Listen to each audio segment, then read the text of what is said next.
Hello everyone, welcome back to my channel doctor Bhavna special education. आज की class में मैं most demanding and most important topic लेकर के आई हूँ, जो कि हमारा प्रॉम्प्टिंग और फेडिंग है। मोस्ट इम्पॉर्टेंट इसीलिए है क्योंकि ये टॉपिक ज़रूरी नहीं है कि जो हमारे टीचर ट्रेनीज़ हैं, जो बीएड, डिप्लोमा, एमएड कर रहे हैं, उनके लिए इम्पॉर्टेंट है, एज वेल एज जो स्पेशल एजुकेटर्स हैं, वो those are working with children with special needs, whether parents हैं या टीचर्स हैं, उनके लिए भी बहुत ही इम्पॉर्टेंट टॉपिक है जानना इस टॉपिक के बारे में, क्योंकि उनको बच्चों के साथ काम करना रहता है। किस प्रकार से हम प्रॉम्प्टिंग दे सकते हैं, प्रॉम्प्टिंग क्या होता है, कितने प्रकार का होता है, या हम लोग फेडिंग करना होता है, जो भी हम सहायता दे रहे हैं उसको किस प्रकार से कम कर सकते हैं धीरे धीरे, वो भी हम लोग जानेंगे। तो जो बच्चों के साथ काम करें उनको जानना अति आवश्यक रहता है। और ये डिमांडिंग टॉपिक भी है क्योंकि बहुत सारे स्टूडेंट्स की मेरे को नीड आ रही थी, क्वेरी आ रही थी कि मैम आप बताएं कि प्रॉम्प्टिंग किस प्रकार से हम दे सकते हैं असिस्टेंस जो हमारे विशेष बच्चे हैं उनको कार्य को सिखाते समय। तो सभी स्टूडेंट्स से मेरी रिक्वेस्ट है, टीचर्स हैं, वेदर पेरेंट्स हैं, उनसे भी कि प्लीज़ आप इस वीडियो को अंत तक ज़रूर देखें और सीखने की कोशिश करें। इस वीडियो के माध्यम से मैं बहुत सारे एग्जाम्पल्स को कोड करते हुए आपके कॉन्सेप्ट को क्लियर करने की कोशिश करूंगी और ट्राई करूंगी to give my best. Due to of some reason मैं वाइट बोर्ड का यूज़ नहीं कर पाई, बट आई विल ट्राई कि मैं जो भी पॉइंट्स हैं वो मैं आपको पेपर पे ज़रूर दिखाऊंगी, सो दैट आप लोगों को देख करके भी क्लियर होगा कि कौन कौन से पॉइंट्स हैं, क्योंकि जो मैं बोलूँगी हो सकता है कि वो आप याद ना रख पाएँ। तो सबसे पहले हम लोग डिस्कस करेंगे कि प्रॉम्प्टिंग क्या है। प्रॉम्प्टिंग अगर इंग्लिश में ही हम बात करते हैं, to provide assistance and help to the child. किसी भी बच्चे को हम असिस्टेंस यानी कि सहायता हम बच्चे को प्रदान करते हैं, वो आपका क्या है, प्रॉम्प्टिंग होता है। अब कोई भी टास्क है, बच्चे को ज़रूरी नहीं है कि हमारे चिल्ड्रन विद स्पेशल नीड्स हैं, नॉर्मल बच्चे को भी किसी टास्क को सिखाना होता है, तो हमें भी किसी कार्य को इवन करना होता है, तो हमें सहायता की आवश्यकता पड़ती है। When we talk about children with special needs, they required more prompting, वो ज़्यादा प्रॉम्प्टिंग की, असिस्टेंस की ज़रूरत रहती है किसी भी कार्य को सीखने के लिए, due to of their disability. उनकी हम लोग कह सकते हैं कि दिव्यांगता या विकलांगता की वजह से उनको ज़्यादा लेवल की प्रॉम्प्टिंग की आवश्यकता रहती है, सहायता की आवश्यकता रहती है। तो हमें बच्चे को किसी टास्क को सिखाना है, तो हमें किन किन प्रकार से हम लोग प्रॉम्प्टिंग दे सकते हैं, या प्रॉम्प्टिंग कितने प्रकार की होती है, जो भी हम सहायता देते हैं उनको जानना अति आवश्यक रहता है।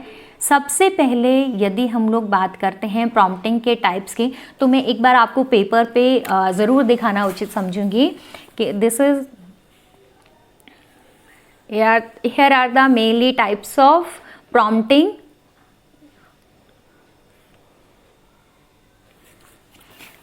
मैं प्रॉम्प्टिंग के टाइप्स में सबसे पहले यदि हम बात करते हैं तो फिजिकल प्रॉम्प्टिंग आता है। जैसे कि हम जानते हैं चिल्ड्रन विद स्पेशल नीड्स में 21 टाइप्स की डिसेबिलिटी वाले बच्चे होते हैं, जिनकी भिन्न भिन्न आवश्यकता रहती है, क्योंकि हर बच्चे की डिसेबिलिटी दूसरे बच्चे से कहते हैं वेरी होती है, अलग होती है। कई बार मल्टी हम लोग कह सकते हैं डिसेबिलिटी वाले बच्चे भी रहते हैं, जिनमें एक के साथ में दूसरी डिसेबिलिटी भी होती है। तो इस केस में हम लोग कह सकते हैं कि बच्चे को प्रॉम्प्टिंग सहायता देने की आवश्यकता बहुत ही ज़्यादा रहती है, उनको इंडिपेंडेंट बनाने के लिए। एक चीज़ क्लियर कर दूं कि जितने भी टाइप्स हम लोग अभी पढ़ने जा रहे हैं, तो वो जितने भी टाइप्स की प्रॉम्प्टिंग है वो as per need of child हम बच्चे को देंगे।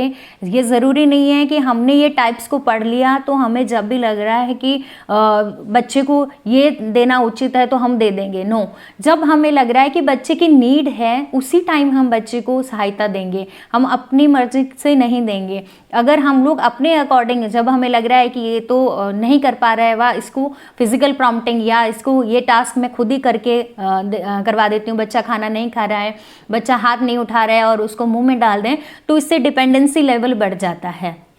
हमें बच्चे को जिस प्रकार की प्रॉम्प्टिंग की सहायता की आवश्यकता है वही हमें बच्चे को देनी है।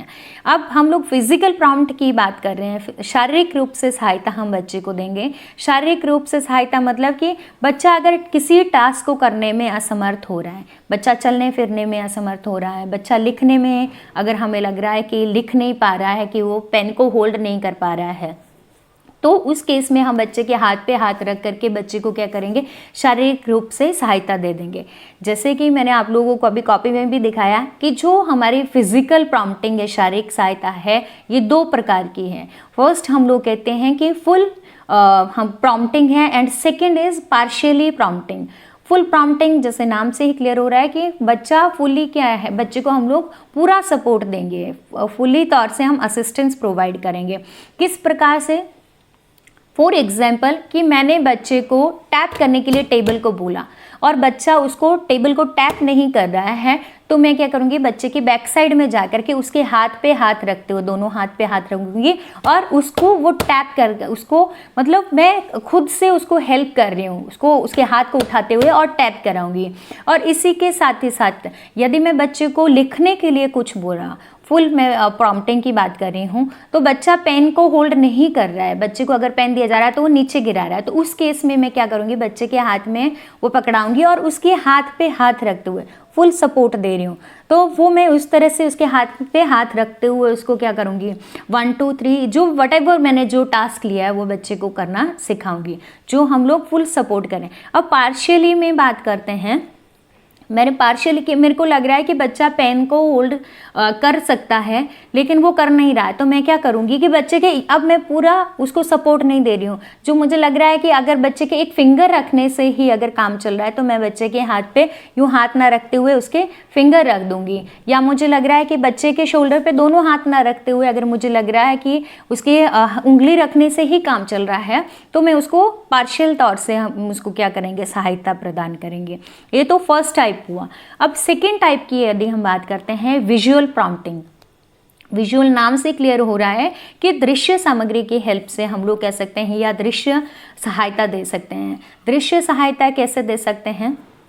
जब भी हमें बच्चे को टास्क को सिखाना है तो बच्चे को क्या करते हैं हम, लाइक मैंने बच्चे को बोला कि हैंड वॉश करना है। अब दृश्य हम कह सकते हैं कि बच्चे के लिए मैं फ्लैश कार्ड पे बने हुए हैंड वॉश करते हुए बच्चे को दिखा सकती हूँ, या मुझे लग रहा है कि सिक्वेंशियल ऑर्डर में जो स्टेप्स हैं हैंड वॉश करने के, वो मैं बच्चे को एक एक करके, सो दैट बच्चा उसको देखेगा और उसको क्या करेगा, वो फॉलो करते हुए जो भी स्टेप्स हैं उनको फॉलो करेगा और हैंड वॉश करना सीख जाएगा।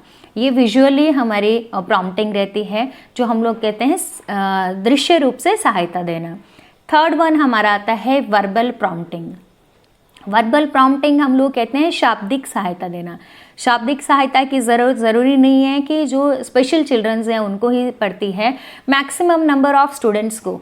जब हमारे नॉर्मल बच्चे भी हैं, कोई भी इंस्ट्रक्शंस को देते हैं तो हम वर्बली ही देते हैं। तो सेम लाइक दैट हम बच्चे को कोई भी इंस्ट्रक्शन, जैसे मेरे को बच्चे को ब्रश करना सिखाना है तो मैं बच्चे को वर्बल तौर से, मेरे को लग रहा है कि बच्चा इंस्ट्रक्शंस को फॉलो कर लेता है, तो मैं उसको इंस्ट्रक्शन दूंगी कि सबसे पहले बेसिन के पास जाओ, ब्रश को उठाओ, ब्रश के ऊपर पेस्ट को अप्लाई करो, फ्रंट टीथ के पास लेकर के आओ, फ्रंट टीथ को क्लीन करो, साइड के जॉ को क्लीन करो और उसको ब्रश को पूरा कंप्लीट प्रोसेस होने के बाद उसको क्लीन करके उसके प्रॉपर प्लेस पे रखो। तो इस तरह से मैं क्या कर रही हूँ, उसको बच्चे को कह सकते हैं कि वर्बल तौर से मैंने जो भी टास्क को मुझे करवाना है, पूरे स्टेप्स को मुझे इंस्ट्रक्ट करना रहेगा। तो ये हमारा आता है वर्बल प्रॉम्प्टिंग में। अब हमने कौन कौन से पढ़ लिया, फिजिकल प्रॉम्प्टिंग पढ़ लिया, फिर उसके बाद में हमने विजुअल प्रॉम्प्टिंग पढ़ा एंड वर्बल प्रॉम्प्टिंग पढ़ा। Fourth one is gesture. Gesture prompting हम लोग कहते हैं, नाम से क्लियर हो रहा है कि इशारे के माध्यम से हम सहायता दे रहे हैं। सपोज है कि मैंने बच्चे को कॉपी को प्रॉपर प्लेस पे रखना सिखाना। अब proper place in the sense कि मुझे टेबल पे रखना सिखाना है, तो मैं बच्चे को इशारा कर सकती हूँ कि इसको उठा करके वहाँ रख दो। तो इससे क्या होगा कि बच्चे को मैंने जब टेबल की तरफ इशारा किया तो बच्चे को क्लियर हो जाएगा कि ये मुझे किस प्लेस पे रखना है। या पैकबोर्ड एक्टिविटीज़ भी बच्चे को करवा रहे हैं, तो पैकबोर्ड में बच्चे को, मुझे लग रहा है कि बच्चा रॉन्ग डायरेक्शन में जा रहा है, जब भी हम बच्चे को जेस्चर प्रॉम्प्टिंग दे रहे हैं, कोई भी प्रॉम्प्टिंग, जब बच्चा गलत किसी टास्क को करने जा रहा है तो उससे पहले ही हमें बच्चे को दे देनी है। मुझे लग रहा है कि बच्चा जो पैकबोर्ड एक्टिविटी दिया उसको प्रॉपर प्लेस पे ना लगाते हुए दूसरी डायरेक्शन में जा रहा है, तो मैं उसको इशारा कर दूंगी कि यहाँ पे आपको लगाना। तो that is your gesture prompting, की इशारे के माध्यम से। फिफ्थ वन है हमारी क्लूइंग।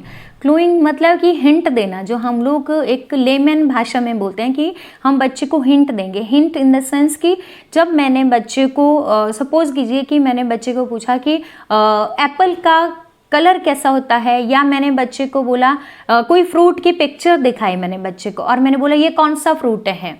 अब बच्चे को नहीं आ रहा है तो मैंने बच्चे को क्या किया, जैसे मैंने एप्पल का है तो मैंने सेब का क्या कर दिया, स बोल दिया, और बच्चा उसको कंप्लीट कर देगा।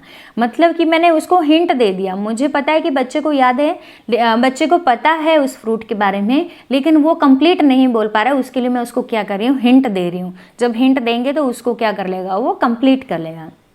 सिक्स्थ हमारी आती है ओकेजनल प्रॉम्प्टिंग। ओकेजनल जैसे हम बोलते हैं कि कभी कभी, जैसे मैंने बोला कि ज़रूरी नहीं है कि सब बच्चे को हर तरह की जो प्रॉम्प्टिंग बोली है वो आपको देनी ही देनी है, as per need of child होता है।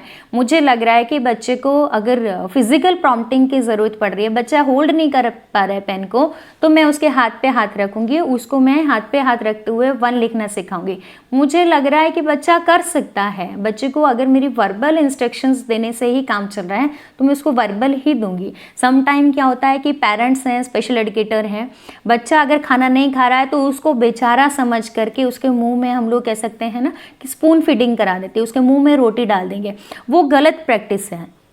आप अपना टाइम सेव करने के चक्कर में बच्चे के मुंह में डाल देते हैं रोटी, या आपको लगता है कि ये बेचारा है, ये नहीं कर पा रहा है, तो उस कंडीशन में आप बच्चे को डिपेंडेंट बना रहे हैं। जबकि प्रॉम्प्टिंग हमारी ऐसे होती है कि डिपेंडेंट अवस्था से हम लोग बच्चे को क्या करते हैं, इंडिपेंडेंट कंडीशन तक उसको लेके जाना होता है। हम बच्चे को डिपेंडेंट नहीं बनाएंगे, हम बच्चे को इंडिपेंडेंट बनाते हैं। अब ये तो हमने पढ़ लिया कि डिफरेंट टाइप्स ऑफ प्रॉम्प्टिंग, या आप जितने भी डिप्लोमा बीएड के स्टूडेंट्स हैं, एमएड के, इवन जब बच्चों के साथ काम करते हैं, आईईपी को, इंडिविजुअलाइज्ड एजुकेशन प्रोग्राम को तैयार करते हैं, तो ये सारे आपके टास्क एनालिसिस फॉर्मेट में प्रॉम्प्टिंग के टाइप्स पूछे भी जाते हैं एंड आपको फिल भी करना रहता है। तो सबसे पहले तो ये चीज़ क्लियर होना बहुत ज़रूरी है आप बच्चों के लिए। तो आई होप आप लोगों को ये प्रॉम्प्टिंग के टाइप्स, प्रॉम्प्टिंग क्या होती है, क्लियर हो गया होगा। नेक्स्ट हमारा जो प्रॉम्प्टिंग के साथ में सेकेंड हम बात करेंगे फेडिंग के बारे में। फेडिंग क्या है? फेडिंग मतलब नाम से ही क्लियर हो रहा है कि फेड करना, मतलब कोई भी हम बच्चे को सहायता दे रहे हैं उसको हम क्या करेंगे, ग्रेजुअली उसको हम कह सकते हैं कि रिडक्ट करेंगे, कम कर देंगे, या अगर इंग्लिश में हम बोलते हैं ग्रेजुअली रिडक्शन ऑफ प्रॉम्प्टिंग। बच्चे को जो भी सहायता दे जा रही है या जो भी हमने अभी तक सहायता दी है, हम उसको डिपेंडेंट नहीं रखेंगे। अब मेरे को बच्चे को लगा कि बच्चा फुल्ली सपोर्ट ले रहा था, फिजिकली तौर से मैं उसको हेल्प दे रही थी, तो बच्चा उसको अच्छे से कर रहा। अब मेरे को एक चीज़ का ये भी ध्यान रखना है कि मैं उसको डिपेंडेंट नहीं बनाऊंगी, मैं उसको धीरे धीरे क्या करूंगी, जो भी सहायता दे जा रही हूँ, वेदर वो फिजिकल प्रॉम्प्टिंग है, जेस्चर प्रॉम्प्टिंग है, या फिर क्लूइंग है, वर्बल प्रॉम्प्टिंग है, वटेवर जो भी हमने 6 टाइप्स की प्रॉम्प्टिंग पढ़ी, उनमें से कोई भी आप बच्चे को दे रहे हैं उसको हमें फेड भी करना अति आवश्यक रहता है, हमें उसको कम भी करना है, सो दैट बच्चा इंडिपेंडेंट बने। हमारा मकसद बच्चे को इंडिपेंडेंट बनाना है इंस्टेड ऑफ उसको डिपेंडेंट। तो हमें जो हम बच्चे का ग्रेजुअली उसको जो भी सहायता दे रहे हैं उसको हम कम कर रहे हैं, उसको बोलते हैं फेडिंग। और फेडिंग के भी डिफरेंट टाइप्स हैं जिसको मैं आप लोगों को एक बार कॉपी पे शो करूँगी। Here are the mainly 3 types of fading. So fading जैसे हमने क्या किया कि रिडक्शन ऑफ प्रॉम्प्टिंग, कि हम बच्चे को क्या करेंगे, रिडक्शन करेंगे, रिडक्ट करेंगे जो भी प्रॉम्प्टिंग दे रहे हैं। फर्स्ट वन आता है हमारा फोर्स। फोर्स हम लोग कहते हैं कि बच्चे को, जैसे मैंने हाथ पे हाथ रखते हुए बच्चे क्या किया गया, ये 5 उंगलियां बच्चे के हाथ पे हाथ रखते हुए मैंने दिया था। और फेडिंग में फोर्स में हम करेंगे, कोई भी हम जब भी हम फेडिंग करते हैं हमें ये चीज़ का ध्यान रखना है कि हम उसको क्या करेंगे, ग्रेजुअली हम डिक्रीज करेंगे, इंक्रीज नहीं करना है, डिक्रीज करना है, कम करना है, धीरे धीरे, स्लोली। ऐसा नहीं है कि आप सडन से आपने क्या किया, पहले तो आप प्रॉम्प्टिंग देते आ रहे थे और एकदम से आपने क्या किया, सहायता देना उसका बंद कर दिया, ऐसे नहीं करना है।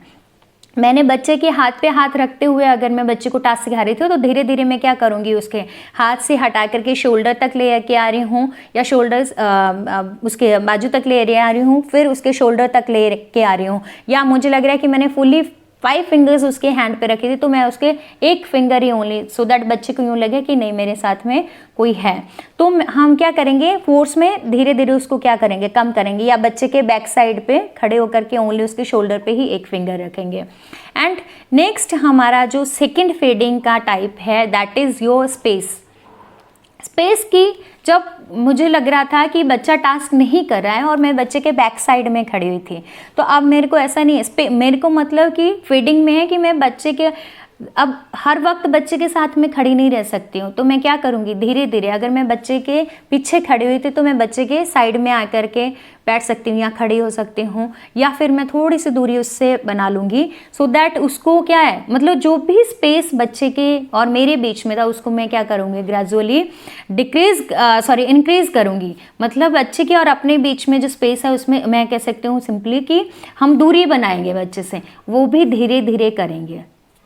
एकदम से अपने को ऐसा नहीं करना है कि हम बच्चे के पहले तो हम बच्चे को क्या, जैसे हम साइकिलिंग करना सिखाते हैं तो फर्स्ट क्या होता है, जब कोई सिखा रहा होता है तो फुली आपका वेट संभाल के चलाता है, लेकिन धीरे धीरे हम क्या करते हैं, जो हम बच्चे पूरा आपका वेट या आपको संभाले हुआ खड़ा था वो धीरे धीरे छोड़ना शुरू कर देता है। सेम लाइक दैट जो फेडिंग है उसमें बच्चे को जो हेल्प दे रहे हैं वो भी हमारा सेम प्रोसेस रहता है कि जब आप बच्चे के पीछे खड़े रहते थे तो हम क्या करेंगे, बच्चे के साइड में आकर के खड़े हो जाएंगे, या फिर हम लोग थोड़ा सा डिस्टेंस पे हो सकता है 1 फीट की दूरी पे, वहां से इंस्ट्रक्शंस दिया होगा आपने, तो ऐसे धीरे धीरे हम रिड्यूस करते जाएंगे, वो तो टाइम का है। एंड थर्ड वन हम लोग कहते हैं कि बच्चे को स्पेस के साथ टाइम का भी हमें रखना है, कि हम बच्चे को जो भी प्रॉम्प्टिंग दे रहे थे, पहले तो हम क्या कर रहे थे कि बच्चे को जैसे नीड लग रही है हम बच्चे को तुरंत बच्चे को प्रॉम्प्टिंग दे रहे थे। अब हम बच्चे को वेट करना सिखाएंगे। वेट इन द सेंस कि मैंने बच्चे को कोई टास्क करने के लिए, सपोज कीजिए कि मैंने बच्चे को बोला कि आप 1 लिखो, पेन को उठाओ। अब बच्चा हो सकता है कि वो पहले तो मैं उसके क्या करती थी, हाथ पे हाथ रख करके पेन को पकड़ा देती थी। अब मैं वेट करूँगी कि बच्चा क्या इनिशिएटिव ले रहा है। इनिशिएटिव इन द हिंदी में हम बोलते हैं कि बच्चा शुरुआत कैसे कर रहा है, क्या वो पेन को उठाने के लिए एफर्ट्स डाल रहा है कि नहीं डाल रहा है, तो वो चीज़ के लिए भी हम वेट करेंगे। तो हम टाइम को ध्यान रखेंगे। हमें लग रहा है कि जब बच्चे ने पेन को उठाने के लिए हाथ को बढ़ाया या उसको उठाने के लिए जैसे भी उसने कोशिश किया, उसके बाद में हम बच्चे को जो भी प्रॉम्प्टिंग है उसको देंगे, लेकिन पहले हम बच्चे को वेट कराएंगे सहायता के लिए। तो these are the mainly types of prompting and fading. Fading के प्रॉम्प्टिंग के हमने 6 टाइप्स को पढ़ा। प्रॉम्प्टिंग क्या होता है, कितने प्रकार की होती है, एंड फेडिंग क्या होती है, इसके भी हमने 3 प्रकार को पढ़ा। सो आई होप आप सभी स्टूडेंट्स को ये टॉपिक क्लियर हो गया होगा। Thank you so much and keep watching my videos. और सभी स्टूडेंट्स से अगेन रिक्वेस्ट है कि प्लीज़ आप इस चैनल को, और जो भी मेरा टेलीग्राम चैनल है डॉक्टर भावना स्पेशल एजुकेशन के नाम से, आप ज़्यादा से ज़्यादा शेयर कीजिए, सो दैट ज़्यादा से ज़्यादा मैं एजुकेशनल वीडियोज़ को आप स्टूडेंट्स तक पहुँचाऊँ, और आप सभी स्टूडेंट्स वेदर स्पेशल एजुकेटर्स हैं या पेरेंट्स हैं, इन सभी क्लासेस का बेनिफिट ले पाओ। Thank you so much and keep watching my